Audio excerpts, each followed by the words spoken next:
Hey guys, this is Lashitsky back here with another video. I'm going to be doing my review of SmackDown. SmackDown was pretty terrible again tonight. Really wasn't anything spectacular that went on that was really exciting. But yeah, I'm going to get my review. Kind of a bit of a rant as well that I'm going to be doing here on some of the things that went on. But yeah, let's get started. We start things off with a tag team matchup. It was Alberto Del Rio and Cody Rhodes versus Rey Mysterio and R-Truth. I'm not cool with the fact that R-Truth is on SmackDown. I'm not cool with the fact that Alberto Del Rio keeps going on Raw. There's really no point in having any of that happen. They're not going to get anything out of it. They're trying to get more fans to watch Alberto Del Rio by putting him on both shows, but there's no point in having R-Truth on SmackDown. They're filling him in there because they don't have anything else to put there because they don't have any feuds going on right now. So that whole thing is just a mishmash of some terrible jobs in the creative right now. But yeah, the whole thing with R-Truth on SmackDown it doesn't make any sense. It shouldn't be happening. But yeah, the actual match itself wasn't too bad. It went back and forth. The end came when Rey Mysterio got the pin Cody Rhodes with the 619. But it's pretty good back and forth. Rey Mysterio gets pretty good pop every time he's in there. Fan favorite. R-Truth I actually like. He's a pretty good wrestler. It kind of reminds me of Booker T. Then you got Del Rio, who's not actually that bad, and Rhodes, who's getting there. So, I mean, the four superstars you had in there, pretty solid wrestlers. So, that wasn't actually that bad. It was a pretty good start to SmackDown. And then he just kind of went terribly after that. So, after that, we get an Ezekiel Jackson promo. Just kind of providing the hype for him coming to SmackDown. Had that for a few weeks now. Trying to just get more heat in the fact that he's coming to SmackDown. And then after that, we had Drew McIntyre versus Trent Beretta. I thought this was going to be a squash match where McIntyre just dominated him, got the pin, just kind of trying to get McIntyre a bit more, a bit of a better progress going along, just kind of giving him some momentum going into the Rumble, get him on the show and just get him beating down Beretta in kind of like pretty much in a dominating squash match. But that was not the case. For some reason, Beretta wins. Now, McIntyre comes in and shit kicks him for a few minutes, just dominates him brutally. And then McIntyre goes up and pretends to like he's going to throw him over the ropes, kind of like providing like a preview for what might happen at the Rumble. And Beretta comes in and rolls him up.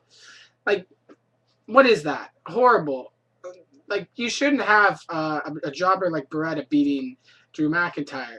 There's no reason that should be happening. It's not going to help you out at all because I don't see Beretta going anywhere. And that just kind of, if you're going to do anything with McIntyre, because McIntyre, that kind of just put a straight halt on anything you would be doing with him. Just kind of momentum, going forward, trying to develop him, and then bam, loses to a jobber. Like straight up, that straight up roadblock right there. Just kind of smack, and you're done.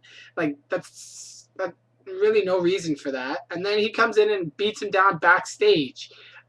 After the match, Kelly comes in, sees it. McIntyre, who's trying to hook up with Kelly, says, "Oh, this isn't me. This isn't my personality." Kelly's like, "Oh, get on if you're." This whole thing with Kelly is so dumb.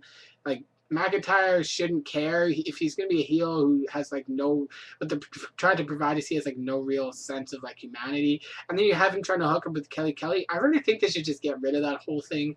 It's really dumb. Get rid of this whole thing with Beretta. Just start fresh with McIntyre. Get him somewhere where he's gonna be in a good feud, where he can just get his ring skills up, because this whole thing is just going nowhere. It's just tanking. So yeah, that whole thing was just brutal.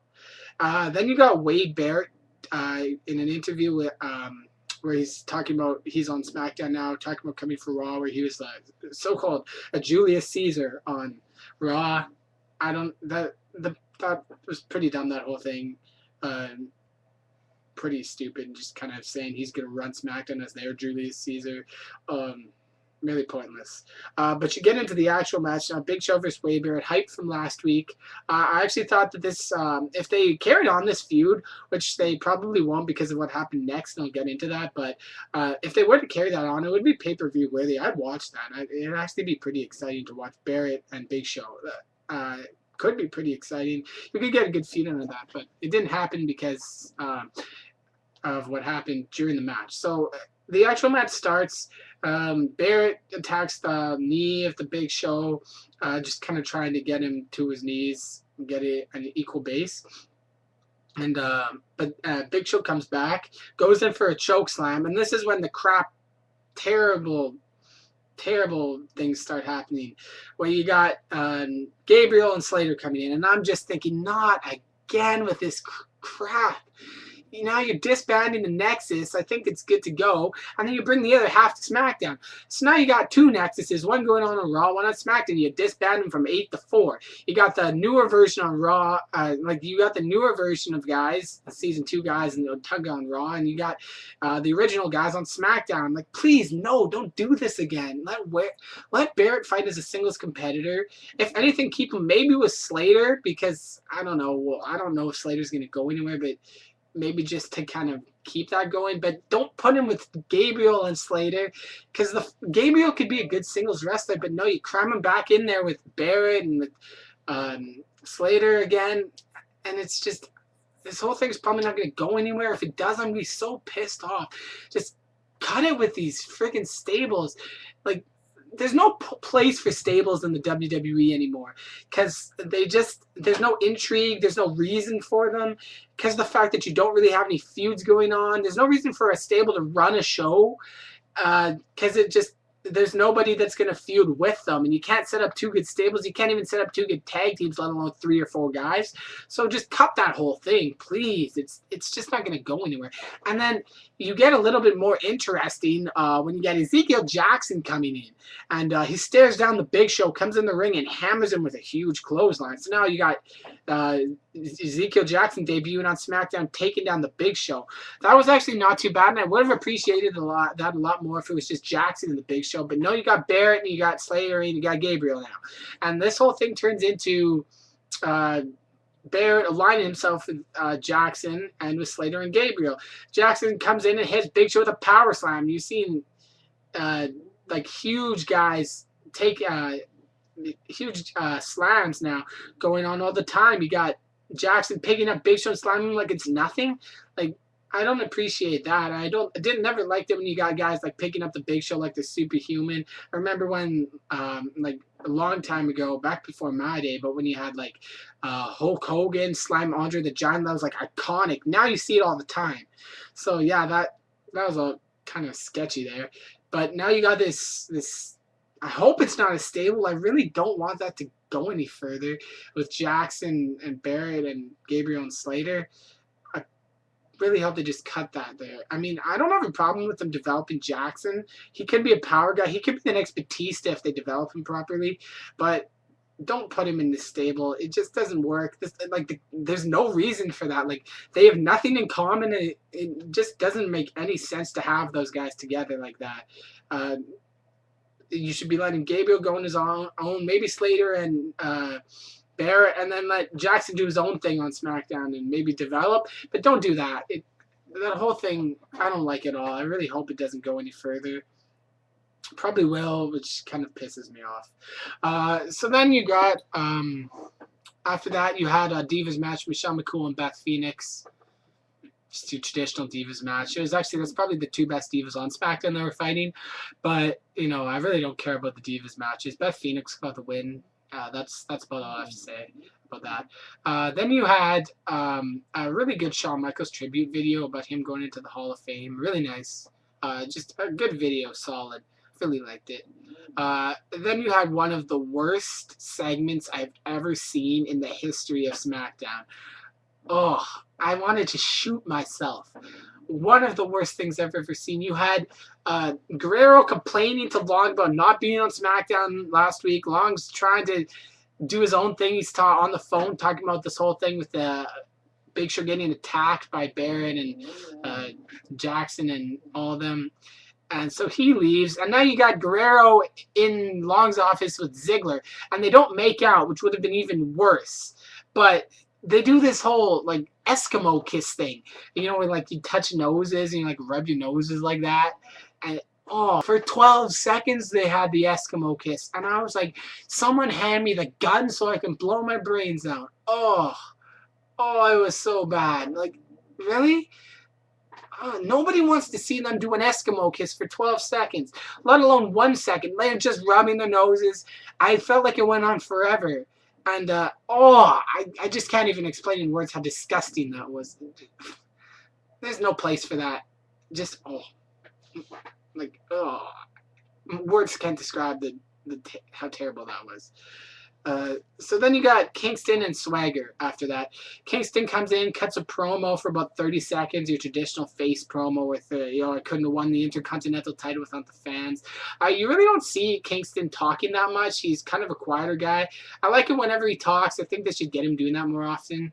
But yeah, it was just so like your average face promo. Swagger comes in, interrupts them. That leads to a match between Kingston and Swagger. Really, probably the best match of the night. Went back and forth. Swagger commanded it early on, set the tempo. But then he went for that like running body slam thing where he like uses the momentum off the turnbuckle and just kind of slams down on the opponent. But Kingston got on the way, reversed it, got a few moves in. Finish came when Kingston went for the Trouble in Paradise. Swagger blocked it, and Kingston finished with finished the match with a move we don't see very often now, the SOS, which is kind of a variation of a Russian leg sweep, actually. But it's a pretty cool move. Got the pin. Really good match. I hope they do a feud between Swagger and Kingston. I'd watch that. Just kind of to build up Swagger again to credibility after he got completely thrown on the main event picture. I still don't understand why they did that, but yeah, just kind of getting back to credibility in the mid-card and then maybe move him up. I hope they do. Probably won't happen, but I'd like to see him in a feud with Kingston. That'd be good. So then we get to the main event, the Cutting Edge. I don't know why your main event is a freaking like talk show, but oh well. One of the worst talk shows I've ever seen. Terrible. It was more about Edge and Ziggler talking about Vicky than they were fighting with each other and feuding. You can't set this match up. You got 2 weeks to set this up to something decent. Really, it's going to be a side plot because it's the Rumble and everything. But I really wasn't impressed with that at all. They were just comparing, like, Vicky was talking about how Edge and her were married a while ago. Which was really only like a year ago, so it wasn't that long ago. And then you have Ziggler saying he's a better boyfriend than Edge will ever be, and this whole ongoing thing with Vicky. And then Edge starts insulting Vicky Guerrero because she's the butt of pretty much every joke in the WWE.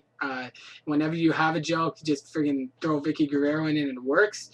But then near the end, Vicky Guerrero slaps Edge.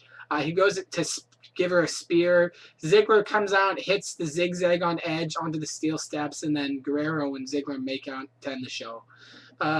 Yeah, so that whole thing, the whole show was pretty bad. Ziggler and Guerrero, anything they were in that entire show was terrible.